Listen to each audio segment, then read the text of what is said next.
এবছরে যে প্রোগ্রামটা সেটাতে কিছু সমস্যা হয়েছে, তা ছন্নছড়া হয়ে গেছে। তবে ছোটবেলার সেই দোল খেলা সেটা কিন্তু কোনো না কোনোভাবে মিসিং। এখানে দেখুন রিলস বানাচ্ছে, হ্যাঁ এটাই তো একটা আমরা এসছি আনন্দ করতে। জীবনটা সাতরঙা না হলেও প্রত্যেক বছর বসন্ত ঋতুতে আমাদের জীবনটা কেমন যেন রাঙিয়ে দিয়ে যায় বসন্ত।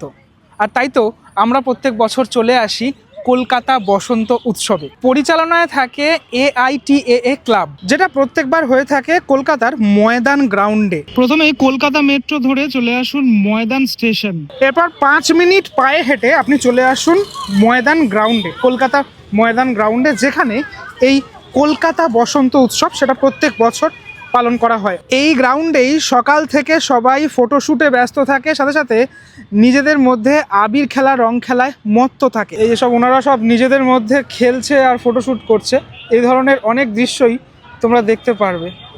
দেখো কত সুন্দর। এবছরে যে প্রোগ্রামটা সেটাতে কিছু সমস্যা হয়েছে, তার কারণ হচ্ছে এখানে পুলিশের পারমিশন পাওয়া যায়নি বা এরকম ধরনের কিছু সমস্যা হয়েছে, কিন্তু তবুও মানুষজন এবছর নিজেদের মতো নিজেরাই হোলি মানে রং খেলা সেটাতে মেতে উঠেছে।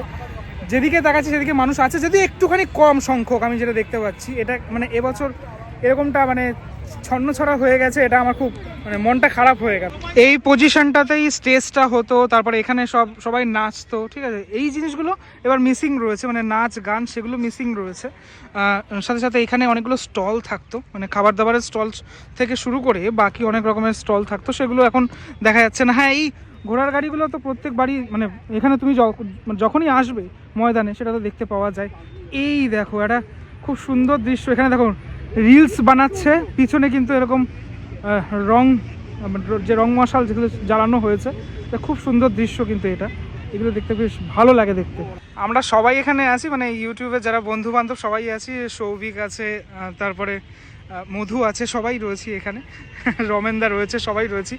হ্যাঁ, এটাই তো একটা মানে এই পাগলামোগুলো চলতেই থাকবে। এই এরিয়াতে আসলে এই দুটো দিন এটাই মানুষজন করে থাকে। এমনিতেই ময়দান সবসময়ের জন্যই উন্মুক্ত জায়গা, এখানে মানে গাড়ি তোমার পার্কিং করার জন্য কোনো সমস্যা নেই, মানে কোনো চার্জেস লাগে না। ওই যে সমস্ত গাড়িগুলো পার্কিং করেছে এখানটাতে।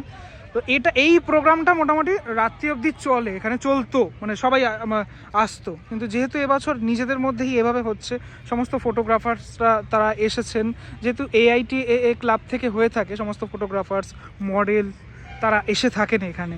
আর এই গাছগুলোকে খুব সুন্দর করে সাজানো হতো। দেখো পাতাগুলো ঝরে গিয়ে আবার যে নতুন পাতা গজানোর কাছে সেটা তো হবেই। এই সময়টাতে এরকমটাই একটা পরিবেশ থাকে, যেটার জন্য আরও বেশি ভালো লাগে। বিভিন্ন মানুষজন বিভিন্ন মানে পোজে এখানে থাকেন, যেহেতু তাই অনেক স্টক ফটোজও ক্লিক করার জন্য ফটোগ্রাফাররা এসে থাকে। তবে ছোটোবেলার সেই দোল খেলা সেটা কিন্তু কোনো না কোনোভাবে মিসিং এখনকার যারা জেনারেশন তাদের মধ্যে, তাই তো। ছোটবেলায় একটা অন্য টাইপের ব্যাপার ছিল। আর সব থেকে বড় কথা, ছোটবেলায় যখন দোল খেলতে যেতাম তখন কিন্তু শীত থাকতো, এখন কিন্তু গরম পড়ে যায়, এটা কিন্তু সেটা তো আছে। প্লাস ওই যে মানুষের গায়ে পিচকিরি আবির খেলা, মানে আবির খেলে ফটো তুলে আপলোড করা, এটাই লোকের দোল। হ্যাঁ, আর তারপর সেই আবিরটা আবার যেন ইকো ফ্রেন্ডলি হয়, সেরকম অনেক ব্যাপার স্যাপার এসছে। এই যে কত রঙের রং রাঙিয়ে দিয়ে গেছে আমার মুখে, প্রায় সবার মুখে। এই মাথায় আবার স্নান তো করতে হবেই। এই যে চশমাটা আপনি দেখছেন, এই চশমাটা সাদা ছিল, দেখুন পুরোপুরি পিঙ্ক কালার হয়ে গেছে। সেই চশমাটা আমি পরে ফেললাম। এই দেখুন সবাই একসাথে রয়েছি এখন, ঠিক আছে, যারা আমরা একসাথে কাজকর্ম করে থাকি। সেই বিখ্যাত চশমাটা। যাই হোক, অনেকক্ষণ ধরে এখানে ঘোরাফেরা করছি, আর কিছুক্ষণ পরেই আবার সন্ধে হয়ে যাবে। এমনি তো ময়দানে এই বিকেলের টাইমটাতে অনেকে আসেন, আড্ডা মারেন, ঠিক আছে, মানে এদিকে খেলাও হচ্ছে আমি দেখতে পাচ্ছি, আর এইদিকে আমরা এসছি আনন্দ করতে। কেমন লাগছে? কোনোদিন আসা হয়েছে এই প্রোগ্রাম? কিন্তু ফার্স্ট টাইমের লাকটা খারাপ আমাদের, তার কারণ হচ্ছে মানে আমি তো এসছি আগে, অনুষ্ঠানটা এবছর হয়নি, যার জন্য পরের বছর থেকে আবার হবে। হ্যাঁ, সেটা হলে সবার একটুখানি ভালো লাগে, মন মেজাজটা একটুখানি। আমার সত্যি মনটা খারাপ হয়ে গেল যখন দেখলাম যে এখানে হচ্ছে না অনুষ্ঠানটা, সেটার কারণের জন্য। যাই হোক, আমরা নিজেদের মতো করে খানিকটা আড্ডা মারলাম, আর কিছুক্ষণ পরেই আবার এই লাইটটা পড়ে যাবে। ও যে দেখা যায় ভিক্টোরিয়া অনেকেই আপনারা এসেছেন। আর এই দোলের সময়টাতে, হোলির সময়টাতে নিজেদের মতো করে যদি উদযাপন করতে চান, তাহলে অবশ্যই এই কলকাতার ময়দান গ্রাউন্ড, সেখানে আপনি আসতে পারেন। কলকাতা বসন্ত উৎসবের এই যে মানে ডেটটা নির্ধারিত হয়েছিল সেটা হচ্ছে 28শে ফেব্রুয়ারি এবং 1 মার্চ। তো আজকে 28শে ফেব্রুয়ারি আমি শ্যুট করছি, আপনারা 1 মার্চে এখানে আসতে পারেন। তারপরেও এই বসন্ত উৎসব এখানে নিজেদের মতো করেই চলতে থাকে এই ময়দান চত্বরে। আহা হা।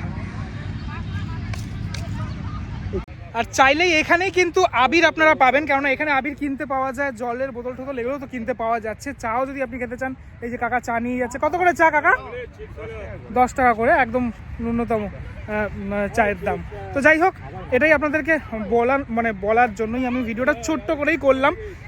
সেভাবে আমি মানে আমার মনের মতো ভিডিও হলো না ঠিকই, কেননা এবছর যেহেতু প্রোগ্রামটা হচ্ছে না। সেটা কেমন লাগলো ভিডিওটা সেটা আমাকে অবশ্যই জানাবেন। পরবর্তী ভিডিওতে আবারও দেখা হচ্ছে সবার সাথে। আমি একটু ইরেগুলার রয়েছি, তার কারণ একটা বিশেষ প্রজেক্টের কাজে ব্যস্ত রয়েছি। আবারও যখন রেগুলার হয়ে যাব তখন আপনারা আমাকে দেখতে পারবেন, নতুন নতুন সফরের সাথে আমাকে আবারও দেখতে পারবেন। ততক্ষণের জন্য বিরতি নেব। ভালো থাকুন সবাই, টাটা।